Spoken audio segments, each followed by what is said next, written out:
सभी प्यारे भक्तों को राम राम। आज भगतमाल में से कथा करेंगे कुंड मुनि और आरण्यक मुनि। जैसे भगवान पुरुषोत्तम सर्वव्यापक निर्विकार अजन्मा एवं नित्य है, वैसे ही मेरे राग आदि दोष शांत हो जाएं। मन बड़ा ही प्रबल है, जन्म जन्म से वासनाओं के संस्कार चित्त में दबे पड़े हैं। कब कौन सा दोष, कौन सी वासना भड़क उठेगी, इसका कुछ ठिकाना नहीं। जो दोष अपने में ढूंढने से भी नहीं जान पड़ते, वे ही समय पाकर इस प्रकार उबड़ पड़ते हैं कि मनुष्य उनका दास सा बन जाता है। सारे संयम, सब विचार धरे रह जाते हैं। अपने बल पर जो संयम करना चाहता है, उसके संयम का भवन पानी पर खड़ा है। धर्म के स्वामी तो अच्युत हैं, भगवान के भरोसे उन्हीं की कृपा के सारे धर्म एवं संयम जब चलते हैं तभी वे सुदृढ़ होते हैं। भगवान पर विश्वास होना ही धर्म का प्राण है। जहाँ प्राण नहीं है, वहाँ सामाजिक सदाचार के रूप में संयम, सत्य आदि हो भी तो वे मृत हैं। वे कभी नष्ट हो जाएंगे, इसका कुछ ठिकाना नहीं। प्राचीन काल में कुंड नामक एक मुनि गोमती नदी के तीर पर एकांत स्थान में तपस्या करते थे। उनका तपोवन फूलों फलों से भरे वृक्षलताओं से बड़ा ही सुहाना था। वहाँ वे मुनि व्रत, उपवास, मौन आदि नियम संयम का पालन करते हुए कठोर तप में लगे रहते थे। गर्मी में वे पाचन अग्नि तापते, वर्षा में खुले स्थान में भूमि पर पड़े रहते, जाड़ों में भीगा वस्त्र पहनते या जल में खड़े रहते। मुनि का तप देखकर देवराज इंद्र डर गए। उन्होंने तप में विघ्न डालने के लिए परमलोचा नाम की अप्सरा को काम आदि के साथ भेजा। मुनि के आश्रम में आकर वह अप्सरा उनके सामने नाचने गाने उन्होंने लुभाने लगी। कामदेव ने मुनि के मन में क्षोभ उत्पन्न कर दिया। मुनि अब तक अपने तप के ही बल पर रहने वाले थे, भगवान का आश्रय था नहीं। वे उस अप्सरा के वश में हो गए। कामवश हो परमलोचा को उन्होंने आश्रम में रख लिया और तपोबल से स्वयं 16 वर्ष के युवक बन गए, उसके साथ रहने लगे। वे अप्सरा में आसक्त हो गए थे। उनके स्नान, संध्या, हवन, तर्पण, व्रत, नियम, उपवास सब छूट गए। इस प्रकार एकांत में स्त्री का साथ बड़े बड़े तपस्वियों के लिए भी पतन का कारण होता है। आजकल अमर्यादित रूप से स्त्री पुरुषों के मिलने तथा वयस्क लड़के लड़कियों के साथ पढ़ने पर जोर देने वाले भाई नहीं समझना चाहते हैं कि इसे कितने अनर्थ होंगे। साधक को तो एकांत में किसी भी पर स्त्री के साथ कुछ देर भी रहना, उससे बात करना सर्वथा त्याग देना चाहिए। वह स्त्री चाहे कोई भी हो और उसे अपना कोई भी संबंध क्यों न हो। कुंड मुनि कामवश उस अप्सरा में इतने आसक्त हो गए कि उन्होंने रात दिन, पक्ष मास तो क्या वर्षों का भी कुछ पता नहीं चलता था। इस प्रकार 100 वर्ष बीत जाने पर अप्सरा ने स्वर्ग जाने की इच्छा की। मुनि ने उसे कुछ दिन और ठहरने को कहा। 100 वर्ष और बीतने पर परमलोचा ने फिर आज्ञा मांगी। तब भी ऋषि ने उसे कुछ दिन ठहरने को कहा। इस प्रकार शताब्दियाँ बीतती चली गई। मुनि आज्ञा देते नहीं थे। उनके शाप के भय से अप्सरा जा नहीं पाती थी। एक दिन पूर्वकृत पुण्यों के प्रभाव से मुनि को कुछ चेत हुआ। वे शीघ्रतापूर्वक कुटिया से बाहर जाने लगे। अप्सरा ने पूछा, आप कहाँ जा रहे हैं? उन्होंने बताया, सूर्यास्त हो रहा है, संध्या करनी है, अन्यथा कर्म का लोप हो जाएगा। अप्सरा ने हाथ जोड़कर नम्रतापूर्वक कहा, भगवान, आज क्या नया सूर्यास्त हो रहा है? वह तो नित्य ही होता है। कितना समय बीत गया, आपने किसी और दिन तो संध्या की ही नहीं। मुनि को आश्चर्य हुआ। उन्होंने कहा, तुम यह क्या कर रही हो? आज सवेरे ही तो तुम आई हो। अप्सरा ने बताया, भगवान, ये तो ठीक है कि मैं जब आई तब प्रातःकाल का ही समय था, किंतु उसे तो 907 वर्ष 6 महीने 3 दिन बीत चुके हैं। मुनि को विश्वास ही नहीं होता था। अप्सरा ने समझाया, आपके सम्मुख झूठ बोलने का भला कौन साहस करेगा? फिर जब आप आज सतपथ पर पुण्य आरूढ़ हो रहे हो, तब मैं इस समय आपसे झूठ कैसे बोल सकती हूँ? परमलोचा की बात सुनकर मुनि को बड़ा दुख हुआ और वे बोले, पापनी, तूने बहुत बुरा किया। तूने मेरे तप का नाश कर दिया। मैं तुझे श्राप दे सकता हूँ, पर सत्पुरुष जिसके साथ 7 पग भी चल लेते हैं, उसे अपना मित्र मान लेते हैं। मैं तो इतने दिन तेरे साथ रहा, तेरा दोष भी क्या है। मैं ही इंद्रियों का दास हूँ, मुझे धिक्कार है, मेरा मन तेरे वश में नहीं। विषय लोलुपता में फंसकर मैंने स्वयं अपना सर्वनाश किया, अब तू यहाँ से शीघ्र चली जा। परमलोचा प्राण बचाकर भाग गई। वह गर्भवती थी, उसके गर्भ से कन्या उत्पन्न हुई जिसका नाम मारीसी हुआ। यही मारीसी दक्ष प्रजापति की जननी हुई। तपोभ्रष्ट होने से कुंड मुनि को बड़ा पश्चाताप हुआ। वे बहुत ही दुखी हुए। उस स्थान को छोड़कर वे श्री जगन्नाथ धाम को चले आए। उन पुण्य आत्मा के पूर्वकृत पुण्यों का उदय हुआ। पश्चाताप से व्याकुल होकर उन्होंने भगवान की शरण ग्रहण की। वे पुरुषोत्तम का ध्यान करते हुए कठोर नियम व्रतों का पालन करते तथा श्रद्धा के साथ एकाग्र मन से उन करुणा वाल्य प्रभु की स्तुति किया करते थे। भगवान में लगते ही मुनि का मन निर्मल हो गया। उसमें भगवान के दर्शन की प्रबल उत्कंठा जाग गई। उनके प्राण भगवान की बहुमोहन छवि का दर्शन पाने के लिए तड़पने लगे।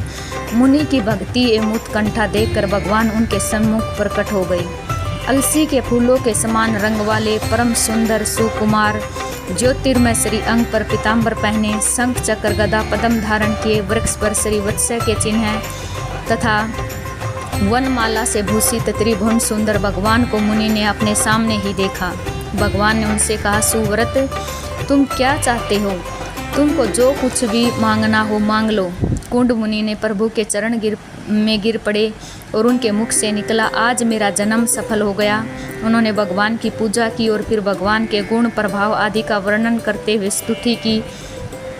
भगवान के पुण्य वरदान मांगने को कहने पर मुनि ने कहा, प्रभु, यह संसार बड़ा ही दुस्तर सागर है, तो यह अनित्य, दुखमय और केले के पेड़ के समान सारहीन है।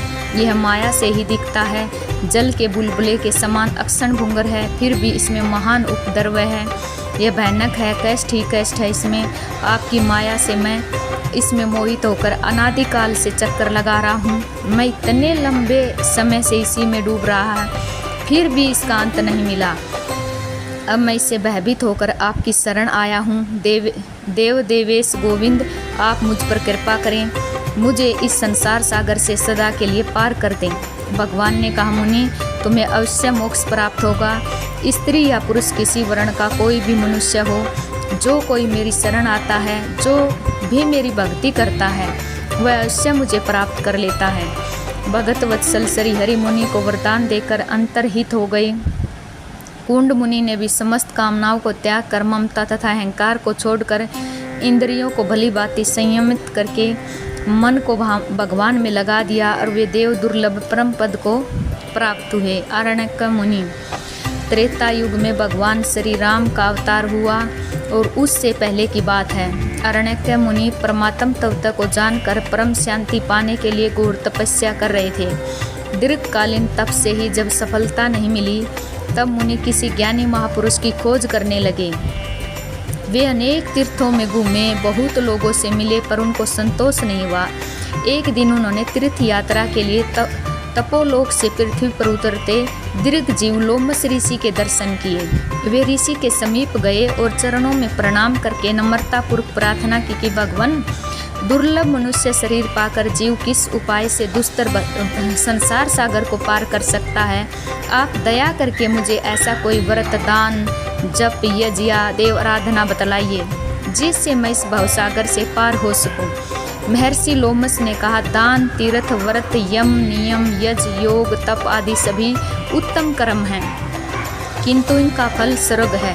जब तक पुण्य रहता है, प्राणी स्वर्ग के सुख भोगता है और पुण्य समाप्त होने पर नीचे गिर जाता है। जो लोग स्वर्ग सुख के लिए पुण्य कर्म करते हैं, वे कुछ भी शुभ कर्म न करने वाले मूढ़ लोगों से तो उत्तम हैं, पर बुद्धिमान नहीं हैं। देखो, मैं तुम्हें एक उत्तम रहस्य बतलाता हूँ।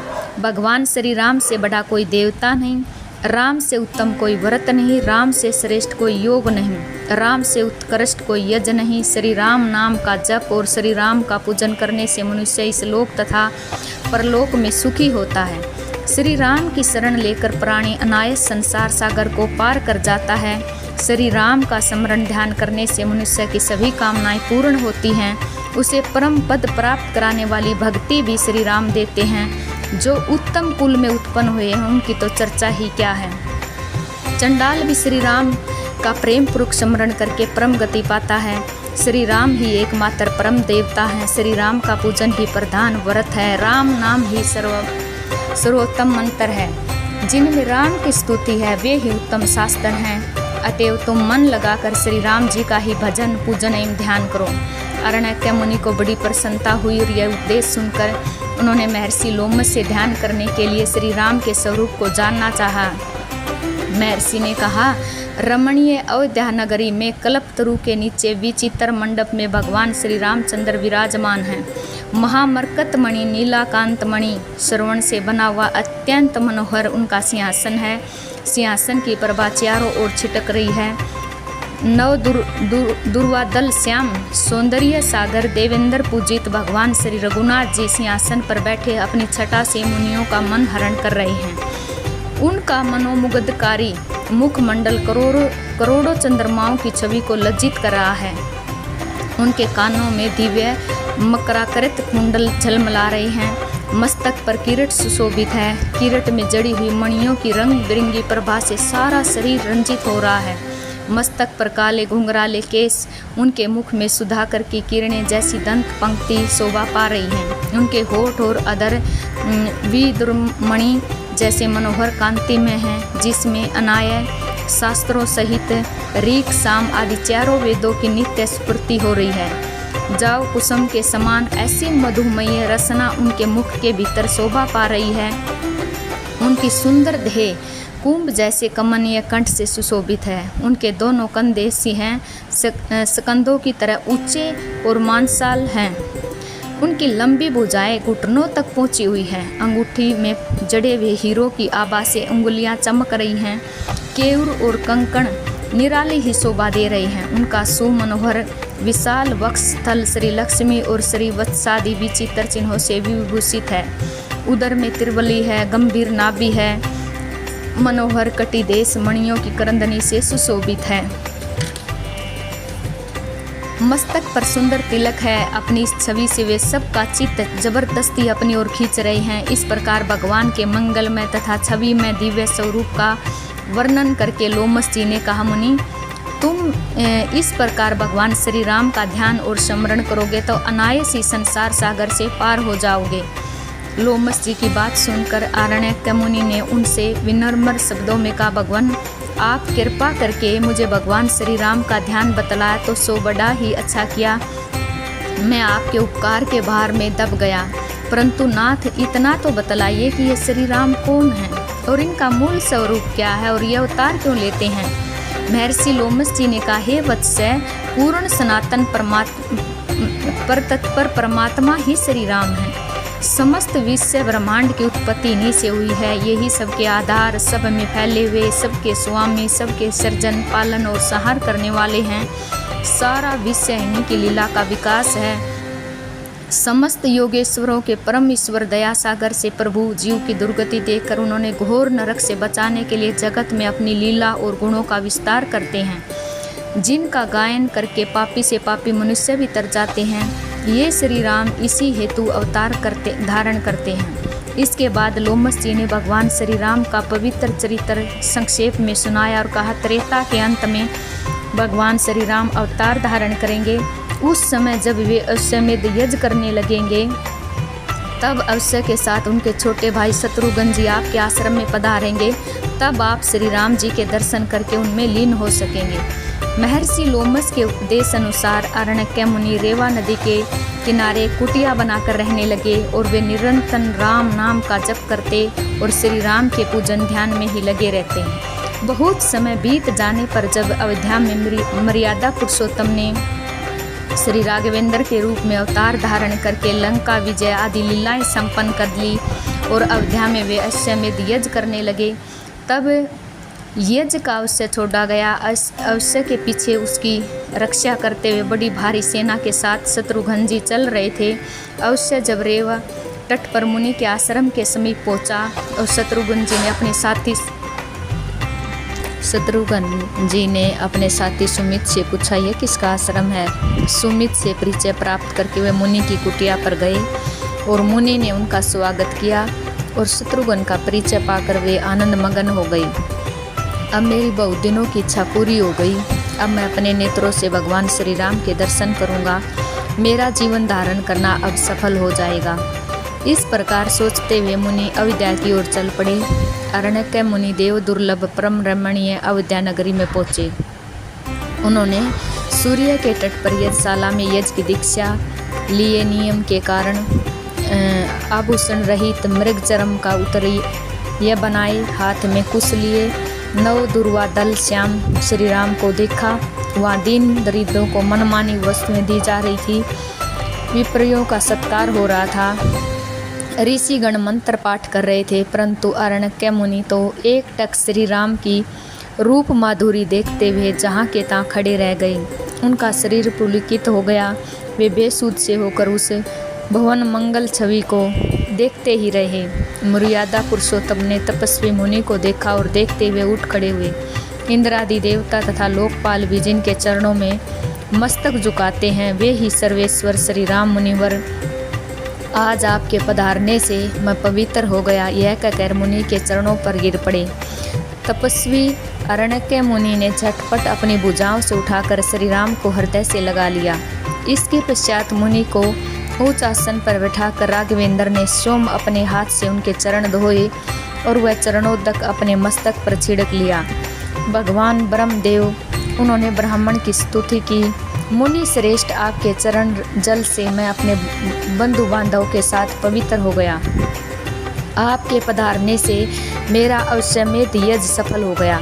अब निश्चय ही मैं आपकी चरण रज से पवित्र होकर इस यज्ञ द्वारा रावण, कुंभकर्ण आदि ब्राह्मण संतान के वध के दोष से छूट जाऊंगा। भगवान की प्रार्थना सुनकर मुनि ने कुछ हंसते हुए कहा, प्रभु, मर्यादा के आप ही रक्षक हैं। वेद तथा ब्राह्मण आपकी ही मूर्ति है, अतएव आपके लिए ऐसी बातें करना ठीक ही है। दूसरे राजाओं के सामने उच्च आदर्श रखने के लिए ही आप ऐसा आचरण कर रहे हैं। ब्रह्म हत्या के पाप से छूटने के लिए आप अश्वमेध यज्ञ कर रहे हैं। यह सुनकर मैं अपनी हंसी रोक नहीं पाता। मर्यादा पुरुषोत्तम, आपका मर्यादा पालन धन्य है। सारे शास्त्रों के विपरीत आचरण करने वाला सर्वथा मूर्ख और महापापी भी जिसका नाम स्मरण करते ही पापों के समुद्र को भी लांघ कर परम पद पा जाता है, वह ब्रह्म हत्या के पाप से छूटने के लिए अश्वमेध यज्ञ करे, यह क्या कम हंसी की बात है। भगवान, जब तक मनुष्य आपके नाम की भली बातें उच्चारण नहीं करता, तभी तक उसे भय देने के लिए बड़े बड़े पाप गर्जा करते हैं।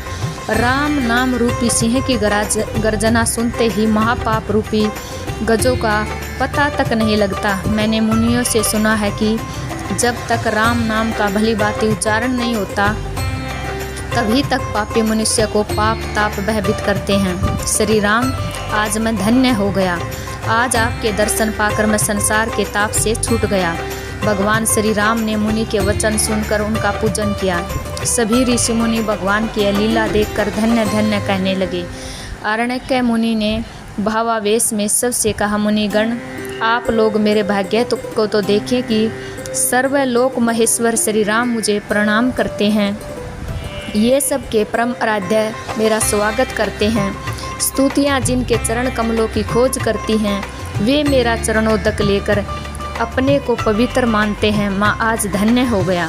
यह कहते कहते सबके सामने ही मुनि का ब्रह्मरंध्र फट गया। बड़े जोर का धड़ाका हुआ। स्वर्ग में दुहंदियाँ बजने लगी। देवता फूलों की वर्षा करने लगे। ऋषि मुनियों ने देखा कि अरण्यक मुनि के मस्तक से एक विचित्र तेज निकला और वह श्री राम के मुख में प्रविष्ट हो गया। बोलो सभी भक्तों को राम राम।